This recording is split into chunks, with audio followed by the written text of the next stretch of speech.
If you've studied Spanish formally as a second language, you may have been subject to this cautionary tale.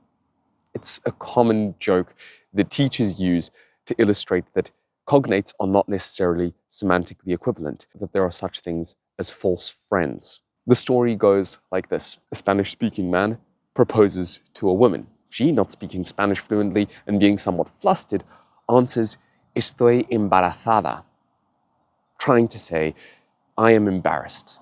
The man, shocked, surprised, and feeling betrayed, calls off the proposal entirely because he's understood her to say, "I am pregnant."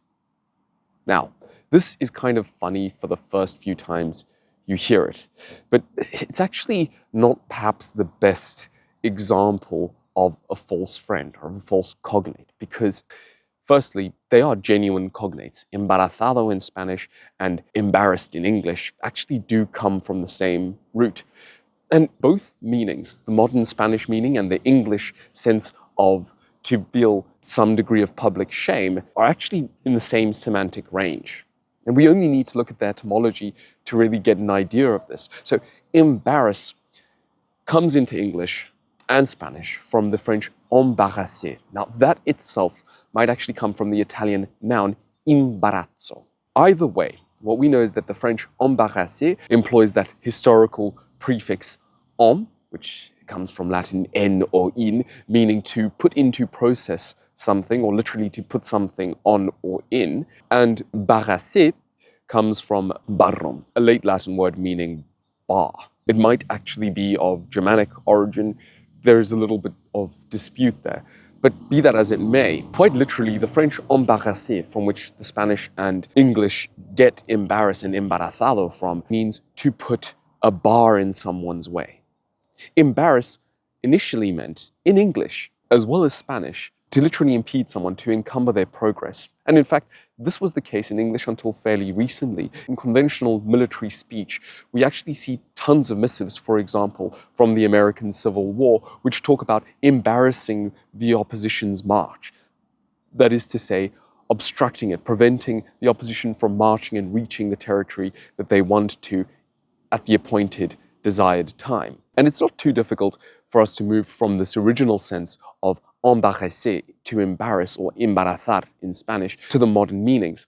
If some kind of situation has caused you to feel a certain degree of shame, of social anxiety, you could be prevented from acting socially as you normally would. And that's where the sense of being embarrassed in English, in the sense of feeling that emotional state, actually comes from. In Spanish, it's also pretty literal. If you are pregnant, particularly in the later stages of pregnancy, it's very difficult to move around as you normally would. You are literally encumbered, impeded. When we do a little bit of the etymological digging, the humor of that original story, as instructive and useful as it is, kind of falls apart.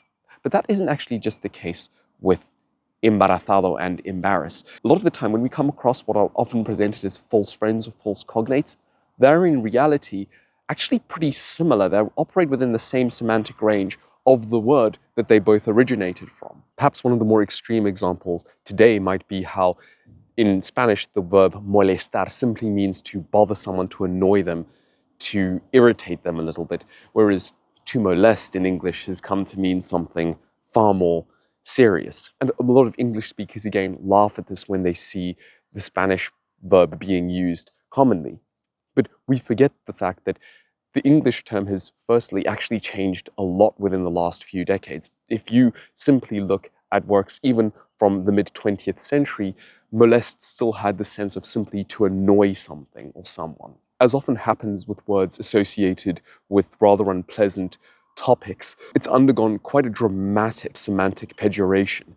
That is to say, the meaning of the word has become more grave, serious, or unpleasant over time very quickly, whereas it's retained more of its original meaning in Spanish.